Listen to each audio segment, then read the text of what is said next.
Man, are you guys ready for the most obnoxious... Well, I can't say obnoxious, I actually like the level, but it's the most confounding level in this game. It's Mulbrook's 10. That's the... Ready to see Highwang get run over by obnoxious hot rodding teens? Can't believe Jormungandr's just a boncho alien. Even Mulbrook's like, oh my god, that'd be so delicious, the little puffball dude. I love you, old cheese puff man. So we unlocked this a while ago, but we never went to it because of my severe phobia of doing anything right. But you are intended to do this as early as possible.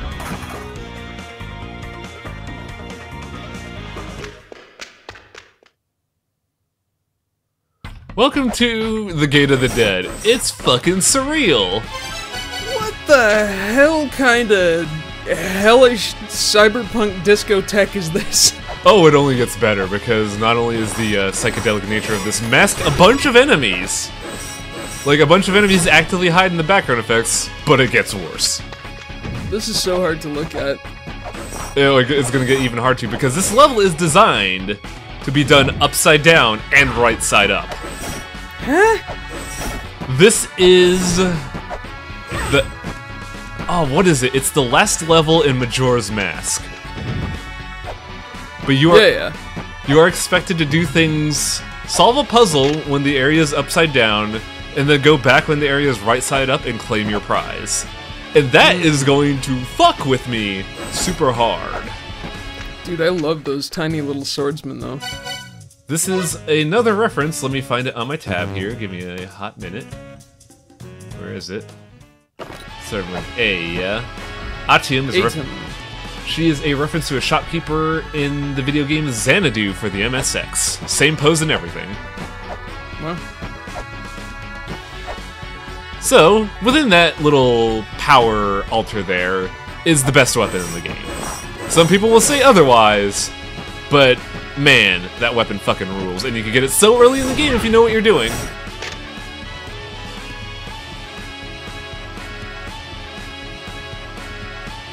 But we gotta figure out how to get that.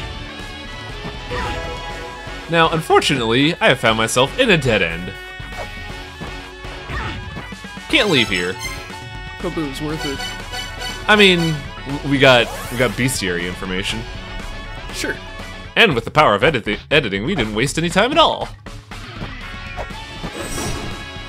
So, man, I don't know if I should compare this to, like, fucking Gate of Confusion or the life area, but this area is really fucking confusing for first-time players because of the flipped engine mechanic.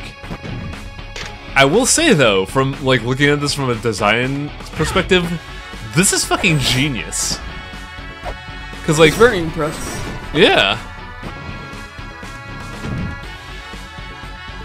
So, one of my favorite enemies in this level is also a weird cultural phenomenon in Japan. It is the little ghost dude that kind of follows you around and teleports. It's called a Medjol. And it's very popular in Japan for some reason. To the point where the design team for the Fate series, Type Moon, they made a crazy ass character based around Medjol. It's unusually popular in my opinion. For being just, you know, a cloth overhead ghost. Yeah, just kind of looks like a sheep ghost. Mm-hmm. Now, if you see that weapon there, you may be thinking, but that's the katana wang. The katana was shit in La-Mulana 1. What's the diff? Ooh boy. Ooh boy. I can't hold my excitement. Settle down, Lamisa. You're embarrassing yourself. So apparently Lamisa knows how to handle Hanzo Steel. So, the main reason why this is such a good weapon is because it has a pretty fucking big hitbox. Unlike Lamesa, who uses the katana originally as like a thing that only attacked below him, Lamisa has like a full forward like square in front of her that is just attack frames. It also goes a little bit above her, so it's kind of like the whip in that regards. The big difference being the whip can attack behind itself while the katana is just full damage in front. The katana is also very powerful. Like, it is even more powerful than the chain whip. So here's why this area sucks. It is a Rube Goldberg just design of die. Anyways, katana, if you could get it early as possible, do so. It's really good.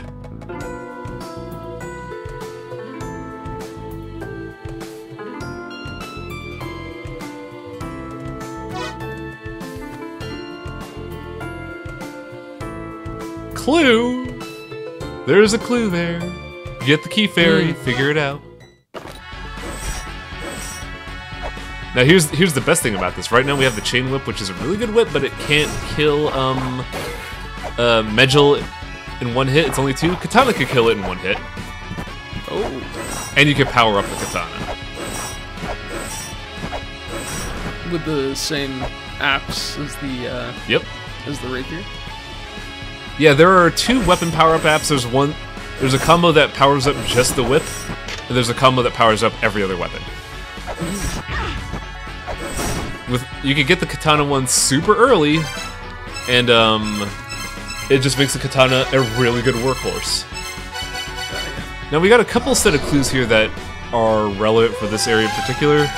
One says, speak the words of Set in this room. Set being, wait, was it Set? It was some Egyptian sun god who I can't remember off the top of my head. But it reveals a white dais here. Don't put a weight on it, though. I don't remember if we've seen the tablet yet, but there's a tablet that says, do not place weight on the white pedestals, only place a slight weight. Now, in the room where we, spoke the words of Set and got that, we also noticed that there were 4 statues and one of them was alive. There's also another tablet somewhere that I probably should have read beforehand saying, only one survives. Ah, okay. You want to kill all those pharaoh heads before you do this because they can punch you and then throw you into an instant death trap and undo 2 hours of progress on my first playthrough. Gotta love it. That's another thing that I really hate about this level, is that it's so hard to get to the Holy Grail tablet, and it's so easy to lose stuff, but we have the Vajra. The Vajra extends your combo. So now the rapier is actually good, because it does what a rapier do.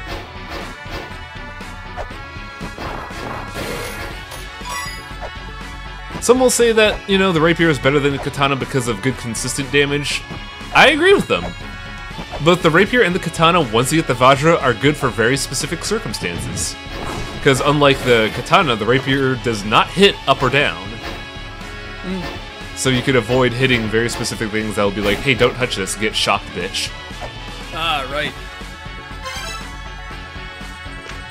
Any good warrior always carries around 4 different swords. Hell yeah! Carry around the worst weapon in medieval warfare. That's not what it was designed for. It was a dueling weapon. Yeah. It's funny how we as a culture have romanticized the sword when, stuff like spears and bows were more preferred, because it only makes sense to be as far as you possibly can be away from the enemy yet still do damage. So why use a sword? So in feudal Japan, the primacy of the sword only came around towards the end of the era of samurai. Because prior to that, right, samurai and nobles would pride themselves on their archery above all else. Like, boasting that you were good with a sword was basically just saying you're a shitty shot because people keep getting close. Oh yeah, I heard about that because they said bragging you're good with a sword was bragging that you're good at your last ditch effort. Yeah, exactly. So, but then once the era of the samurai ended and Japan got guns, everybody was just like 1v1 me, bitch. They're like, the samurai are walking around with swords and not shooting anyone with bows, so they're like, well, whatever. I guess we'll just do it to it. Yeah. And now, after all that, we get the best weapon in this game, because man, I love the katana so much. It's Oh, yeah. It's just a good general purpose weapon. The rapier is good for, like, fast, consistent damage in a tight space.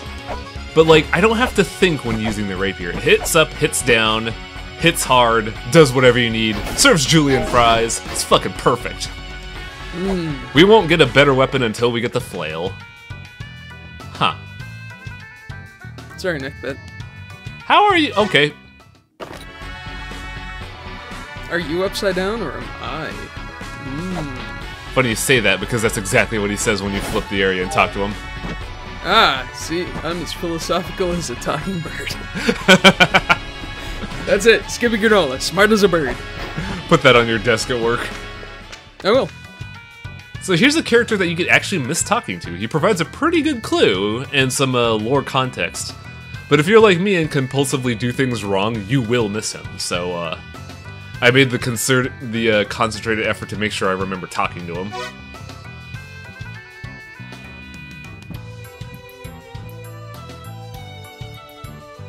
The long and short of it is, the quote-unquote Egyptians in this world were actually, you know, their half-animal, half-human hybrid forms, as depicted in hieroglyphs. Because they mastered the art of fusing with animals to turn themselves into chimeras. Oh, okay. And it was because of that bastardization of their original form that Mother said, "Fuck you, go to jail." Ah, yep. Now, because of that, since an entire race was, you know, locked up for being, you know, weird, like, people that don't like who they are, I'm trying. They were thrown up back jail for being furries. I was trying to avoid that, but thank you. Well, because of that, the war still continues, and to this point, Ra realized that Amen has is the only other person capable of controlling what he calls the sun. So now Ra's like, yo, I gotta fuse with him and get that fucking power. And that is the entire crux of this conflict here, is that the Anid and the I forget, I always forget the other one. It's Anid and Amen something? They're fighting to make sure nobody uses the sun to win this war. And we'll see the rest of that once we get to the back half of this area, which is, believe it or not, even more confusing. oh dear. Now, I never did, you know, speak about another thing about this level. Have you noticed that whenever we flip the area, all the other ornamental stuff in this area also follows enemies, pots, like... Sure.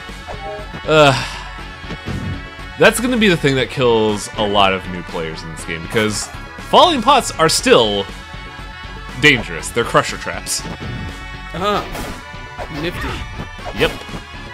Happened to me a lot in both my first playthrough and my practice playthrough. Because there's a very specific point in, like, the opening area, like when you come in from, God, what was the area that we came in from? When you come in from the Immortal Battlefield to here, you go 2 screens left and you get that life gem. If you're not paying attention and you flip the area, that pot is perfectly designed to where if you're just walking, not paying attention, it crushes you. Speak the words that represent Ra. Yeah, that was the clue that we got for the puzzle involving the statues and the white pedestal. Yeah, the clue was there. I just went super the wrong way and still remember the clue. Oh, yeah. Well, what can you do? Now, I usually don't reference cross LPs or other streamers on things just to, you know, break the illusion that I don't know what I'm doing, but I have been watching Agent 355's LP of this game, and there's a thing specifically in this room that you could do that makes your life a lot easier, and I don't do it. Because I never knew it existed until now. If you go to the flipped version of this room, and you go to that center hallway, you could break the roof and get access to an area way easier than the way I do it. My way is cooler, mind you. I do it the cool guy way, but save yourself a headache. Do that. Sure. That's why it's worth watching both runs, I think. Yeah, let it be known that I don't do anything right, but my god, the way I do it is either cool or baffling.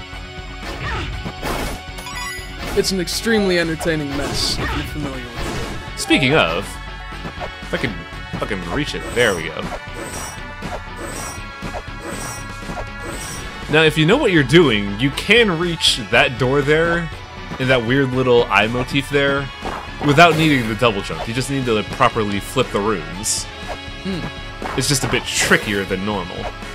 And you kind of... Here's the funny thing. The game wants you to solve that puzzle, which involves the 4 white dioceses. They want you to solve that in order to do the next area as expected. But you don't have to do that at all. Once you beat the dragon boss in Valhalla, you could enter the area that you're supposed to come through a totally different way and still do the level properly, and it's hilarious. Hi, horse. Now here's the weird thing about this level. In order to do anything with this subset of levels for the boss, you don't have to tell anybody anything here. But if you want like the first time clues, you really want to talk to them because they give you good like good context. Like here specifically, we were talking about how Ra wants to control the sun. Here it's called Aten. And Horus just straight up says... I have words about that. Oh? Yes. Go for it. So you're familiar with Tutankhamun, right? Yes.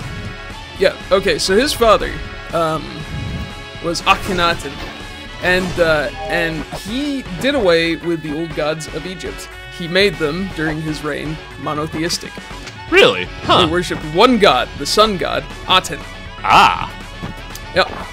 And it's interesting because this whole cult, I guess, it had this big theme of the unification of male and female forms. So all these statues, like the surviving ones of Akhenaten, show basically his head on a feminine body, which is really, it's beside the point. It's just an interesting sort of motif in it. But anyway, yeah, so Tutankhamun was actually born Tutankhaten.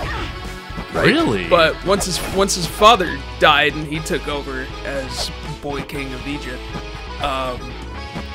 he reinstated the old religion and changed his name because Amun is, you know, the sun god, not Aten.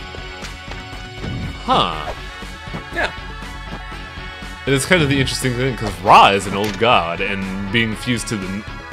It's really interesting because Ra is one of the old gods, which is like, you see it here, you see Horus, you see Thoth, you see Ra. And then you see Aten being like the ultimate weapon to end the old gods.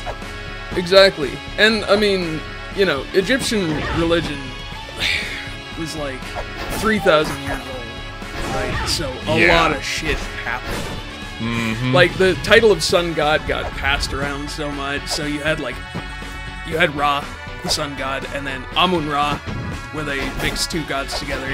And later on, in, I don't know, a gritty reboot of the continuity or something, during a story arc, you had Horus-Ra. Wait. Is the gritty reboot just oh fuck, I want to call it the DMC of Egyptian mythology. Yeah, basically, right? You've got hot young Horus, who's all... Who doesn't curse, doesn't smoke. Very attractive. That's right. Of course, just a fancy boy living in the sky with his bird head. Then you have Horus-Ra, who's just some kind of punk living in a trailer, telling everyone, fuck you. Screw you, Dad. You're a chopped up mummy, I don't have to listen to you. So, to bring it back to the game at hand, I have unlocked the path to the Holy Grail tablet. I just need to get there. Are you ready for Wayne to clutch defeat from the jaws of victory? Well, yeah, I'm here. Ah, I'm safe. Perfectly fine. Oh, yeah. Oh, it's not here. Right. It's somewhere here, but I'm pretty sure somewhere at this timestamp is a tragedy. And I'm spoiling it now because it goes by so fucking fast that you can't process it. I'm paying the hell attention. I gotta see this. I gotta see this sadness. Yep. Okay. I believe it's here. Uh-huh. Yep. Oh! Nice! Oh my god, that was Spelunky levels. Hour of progress gone. So let's do another puzzle that I should have done beforehand and just been even more upset that I lost more progress. Oh my god. Beautiful, isn't it? It was amazing foreshadowing how earlier you were like, yeah, so those are pressure trap. The funnier part is while you were talking about Atun and Amin-Ra, we saw that very same pot come close to crushing me. Right. That, like, no matter, I don't know if it's just me, but man, it's so easy to get crushed by a pot here. Hubris is my worst enemy. Always. Go big or go home, though. Yeah. I did everything, though. Like, don't worry. All progress was done and done. All I had to do was, like, drop from there and get the... Oh, everyone's getting smushed today. Egypt, town of crush... Oh, yeah. Like, with the pyramids, yeah, fucking people got crushed in Egypt. Absolutely. Especially their dreams of not being slaves. Yeah. So here's a fun puzzle that involves the flipping mechanic to, you know, triple the puzzle time. Yep. I saw that coming. You did good. I mean, like, I love the design perspective, but it really does mean some things are just doubled in length because you have to flip the level. So yeah, we solved the puzzle here. Now we gotta flip it so we can open the chest. Oh, you can't flip in the same door because it's... Yep. It's like... We can't walk up 2 inches. But luckily there's a, there you go. There's a warp point nearby. And also, if you're wondering, viewers, why I'm not examining that tablet there, we already viewed it. It's just that this is, you know, lap 2 of my complete stupidity.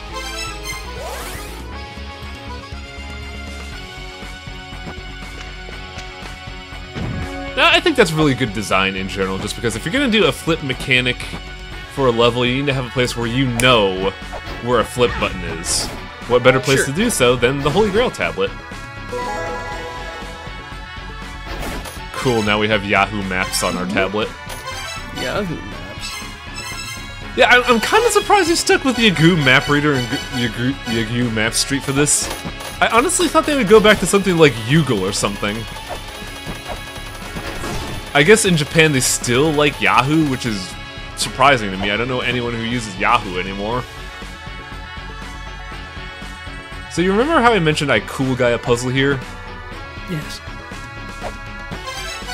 You're supposed to jump here, but there's ice there. You can't jump there. Another clever bit of level design that shows that Lamusa is just completely just a complete goof.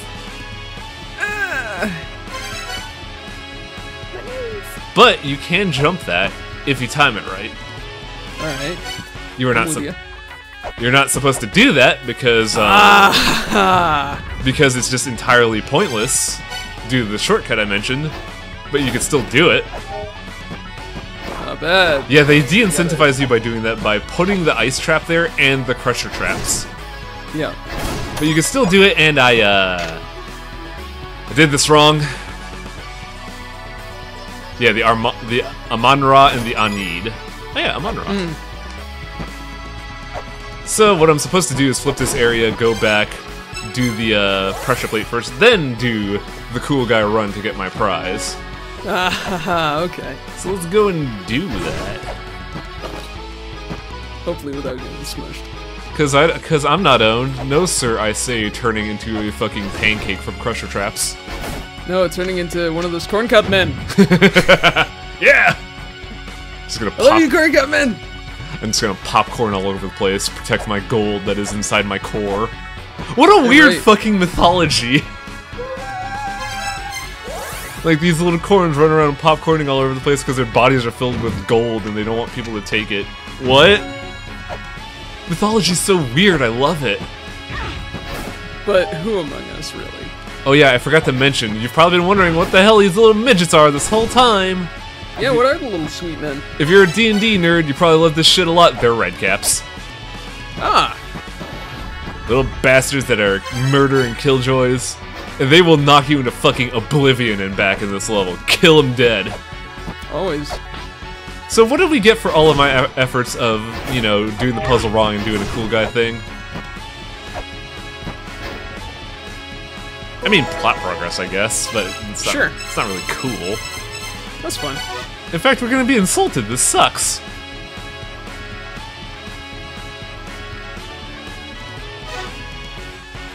How could you be called puny and pathetic when your name is Tutu?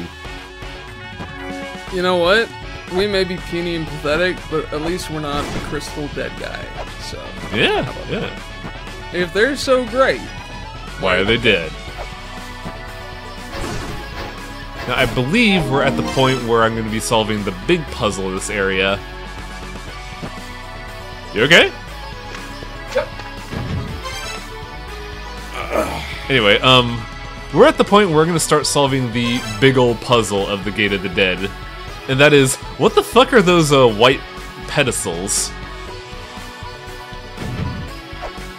Now, once I actually get there, because I don't remember what I'm doing after recording this like a month and a half ago, I'll explain. In the meantime, enjoy your ride, as I try to figure out what I'm doing.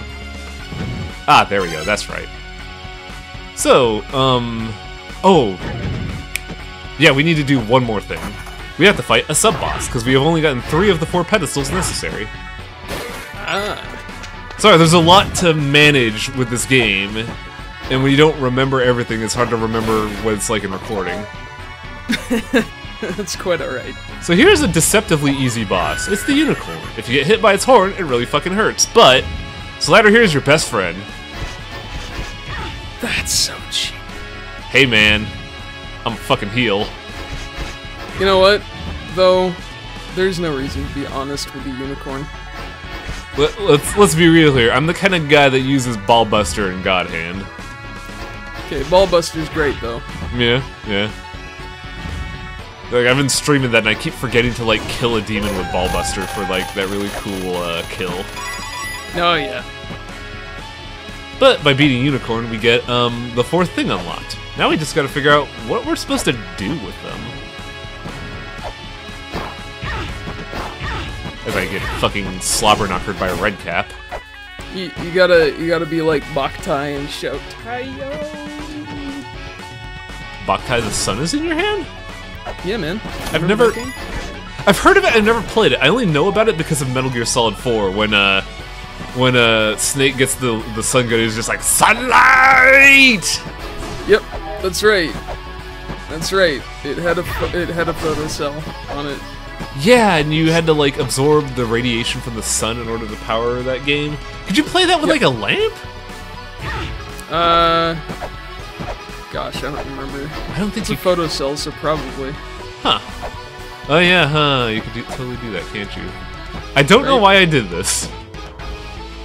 Come on, Way. Like, I think I was looking for a way to drop through there, and then I realized, oh, it's only when inverted, fuck. Wait, this is the Fool's Pit. Yeah? Well... Round again. I feel like me being the icon for, like, the Fool and Tarot cards would be pretty appropriate, for more than one reason. That would probably... Well, I don't know. Are you embarking on new adventures with no sense of any potential danger? Yes, actually. Let me tell you about, like, within a year, getting a job, getting promoted, and now being groomed for even more promotions, and I'm just sitting there like, dude, what?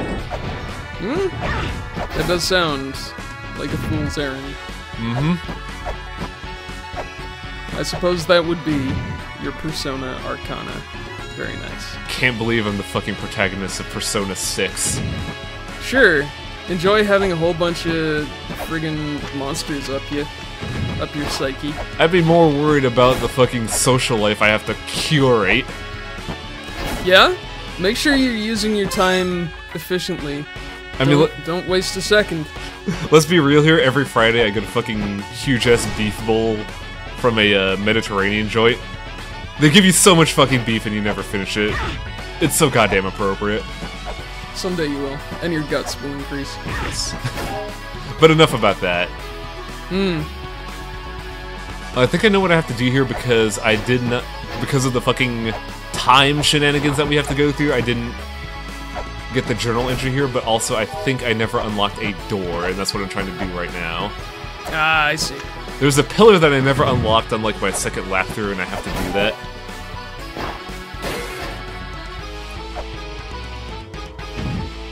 Oh! No, that's right. I didn't solve this. Because we got all of the things unlocked, but we can't reach this white pillar. Ah. And we have to do so by hitting a bunch of dices in flipped versions of this room. Gotcha. Now, if I'm remembering this right, which I'm probably not... Yeah, that pillar's closed. We gotta unlock that. I could have cut this all out, but it happened so quickly in the original run that you probably wouldn't have recollected. I sure didn't. Which is very unfortunate, because this is pretty much the epitome of the first time playthrough of this area. It's so goddamn baffling. Running around making incremental progress as best you can. Yeah, and having to remember, wait, do I have to do this unlike the regular room or the flip size room? Wait, is this the flip side room? Oh my god, what's happening? There we go. Nailed it. There you go. Alright, I like it. Now, once that's locked in place... Good, you get to do it again. Yep, a dais appeared upside down above there. Now we have to get that. I love this level up from a conceptual standpoint, but ooh, it is so hard to remember anything. There's an awful lot of busy work going on.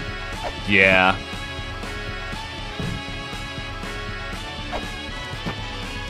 Like, it really does feel in length like the temple in Majora's Mask as well. Because I remember that being the longest level, and here, this is also the longest level. Yeah. Which is funny because... It's not big. Yeah, exactly. Like, the map itself is probably one of the smaller maps in the game, but that's because you're going through each floor twice. Sure. Which I think is neat. It's a great way to be deceptive about it, but also in practice it's... Oof. But enough about that. Let's finally solve a puzzle in the most roundabout way possible. See, we flipped that so we can access this flip door super easy. Ah, nice. It really is weird too, because when the room is flipped or not, you can't really tell because it still looks like a regular old room. Sure. Just can't tell because we haven't stapled the chairs to the roof. Oh. Now we have to flip the room again to activate the white dais. One more time. Yep, always one more time until it's two more times. Then you're going crazy because you can't manage the room. Just keep flipping until something clicks. Now, the best thing you could possibly do, and I should be doing this more, is just holy grailing to this area just to activate that. But, the puzzle for the white things, they mention in a tablet somewhere that only use a light weight. If you don't, this happens. Alright. Now, unfortunately, I have to warp out and warp back in for that thing to respawn. Yeah. But you remember at the beginning of the game when we bought, what did you call it, pimiento? Ah, delicious pimiento. Mmm. Yeah, after a quick warp back, I'm upside down again? What the hell? Ah, come on. Video game, please. I set this room to a specific configuration. We had it just how we wanted it. Mm-hmm. They're not even letting me get through the door. The red caps are actively stopping me. Oh, what are you doing? Just warp back to the Holy Grail, dude. Oh, no, wait, no, you don't. Well, you could, but this is also a better way. But, from here, we got Pepper before, because Pepper is lightweight. What the hell? You have to pepper the white platforms because it is a slight weight. It is not a weight. Uh-huh. Yep. We just gotta do that 4 more times. What? Pepper, though? Like... We don't have anything else that is super light and weighs down. Even a feather is too heavy for those dioceses. You only need a lightweight. Just a sprinkling of pepper, huh? Yep. Here's the funny thing though, for no seemingly effective reason whatsoever, in hard mode you only get 5 charges of pepper, not 10. Well, I remember someone in the comments said that the pepper is used on a very sleepy fella. Yep. So that is like exactly as many peppers as you need in the game. Yep, you get 10 on normal mode, and I really don't know why you need 10 choices of pepper. I kind of wish pepper would like hit stun a boss or something. You get a little something for a margin of pepper. Just a sprinkle of pepper. And pint of pepper. Trying really hard to get to the next dice, but this area is so vast. And it's full of British goblins. Yep. What are you even doing here? There's a white dice there. No, I mean the red caps. What are you doing here? I don't know, yeah, huh? That is very strange. For the cheese puff man. Yeah. Red caps are not cool at all, they're kind of dicks. These the cheese puff. Look at them. These the cheese puff boys are delightful. Yeah, aren't they ever? I can't believe we're having a midget, like, argument war here. Who's the best tiny man in the game? If you don't say the cheese puff boy, you're wrong. I mean, categorically, you're wrong. I mean, you could also say the fairies, but they're technically not of the same category. That's like putting a lightweight against a featherweight. Or a pepperweight. Or a pepperweight. Now, how is that not a term for like boxing and shit? Pepperweight matches sound hilarious.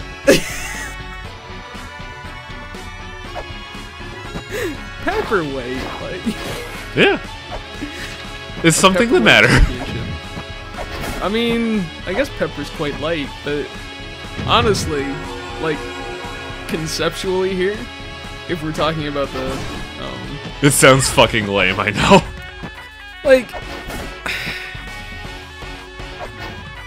if we're talking about the sort of symbolism, if you will, I forget the philosophical term for it, but, you know, pepper does not immediately strike me as something that is quite light. Like, I know it doesn't weigh much, but... Yeah. Like, when you think... Peppers are light. So here's the kind of context of what we've been doing with the white dioceses. Each white diocese unlocks a seal to the door that leads to the back side of this area. It's great. That's great and dandy at all, but I kind of wanted to show them off all at once, but I kind of fell in there and just like, okay, I guess. Oh well. What can you do? Nothing. Be better at video games? Oh, hush. Nobody ever got through life by being good at video games. Time to do it all over again. It's not too far a run, though. I believe this corridor is the area in question. Also, what do you mean no one got anywhere in life being good at video games? Speedrunners? Fucking... What the hell's his name? Wow, I'm really bad at knowing people's names. But like, all those speedrunners making a bunch of fun bucks. Big John! Big John's a cool one. He makes a lot of money streaming and being good at video games. Sure. You could get everywhere by being good at video games. I mean, we'll see. Time will tell. You could even Time will tell if... You could even get in hot water by being good at video games, because you don't know how to shut your mouth. Well, yeah. Our culture. I'm just saying, you know, will the history books remember anyone with a YouTube account? You know, will they make a tangible difference to the world? PewDiePie Ninja. Right. So we did it. We've solved all of the puzzles in this area. We never have to go back here again. And here's the fun part. Except for the katana, we never had to go here to begin with. Wait, what? As I mentioned at the beginning of this video, You do all that to enter the backside of that area, but if you know what you're doing and you've beaten the second boss of the game, you can enter through an entirely different area and still do the level proper. Good gracious. So we did that for no real reason. Yeah! Well, apparently, to make our mark on history, Yeah. these guys were good at video games. I'm still wondering how they're going to do the speedrun of this game, just because it feels so much more in-depth and involved just mechanic-wise that I think it would just bog down times. Like, they would have to come up with some crazy glitches to, like, skip this parts of this game. Or some brilliant routing that you have not thought of. Nope, not one bit. So let's fight Jormungandr. Oh, alright, let's do it. Stupid hot rodding teen. Think you'll squish me, will you? This time I brought my keys. Toot toot. So Jormungandr is entirely pattern recognition. And he's significantly easier if you have the katana just because of its idiotic range. Because I could do this. Notice how high it hit. Just from driving underneath him, I could hit his knee, which is like a solid another Lumisa body high. That is pretty impressive. Also, you have... got a gun. Yep. I like this boss a lot. I think it's just, from a design standpoint, really fun. It requires you to do memorization, fight him properly, know where to hit him and when to hit him. And if you especially know what you're doing, you make him significantly easier. Still can't get those dodges right, though. Yeah, if we didn't have the Vajra as well, this boss would be tougher just because that second hit has such high vertical axis. Almost certainly.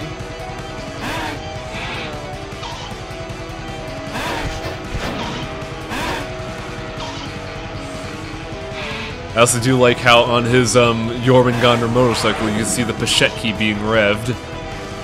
Oh yeah. Oh, look at that! He's holding it so casually. Yep. This boss fight is tricky to learn in your first playthrough though, just because of how much raw damage you get that gets done while being ran over. Oh yeah. By the way, for those that remember Palenque in the first game, don't worry about it. The motorcycle will hit you, but it doesn't IK you. It just does damage. Oh, okay. A much kinder little throwback. Mm-hmm. By the way, remember how I said that Lumisa is trying really hard to be cool here? Yeah. Yeah. Oh, girl, come on. Another callback to the Palenque fight. Yep. Now there's a very specific reason we did all of this right here. Oh, hello. We have Thor's hammer. Yeah, we do. With this, we can now absorb Divine Judgment from being clumsy with puzzles. What? We can only hold up to 3 charges. The moment we hit the 4th charge, we'd still get shocked. Sure. But, not only does this make puzzle solving a lot easier, it's necessary for some puzzles, but the most important thing about doing all this bullshit across 8 episodes, I could get the double jump now. Hell yeah! Finally, the quest for double jump is nearing its end. Mm-hmm. So next time, the fruits of my labor are revealed as I get double jump. Hope you're ready. Don't miss it. Yeah, don't be like me and fucking delay a month to record episodes and have no idea what you're doing. I know what I'm doing here. It's double jump. See you folks next time.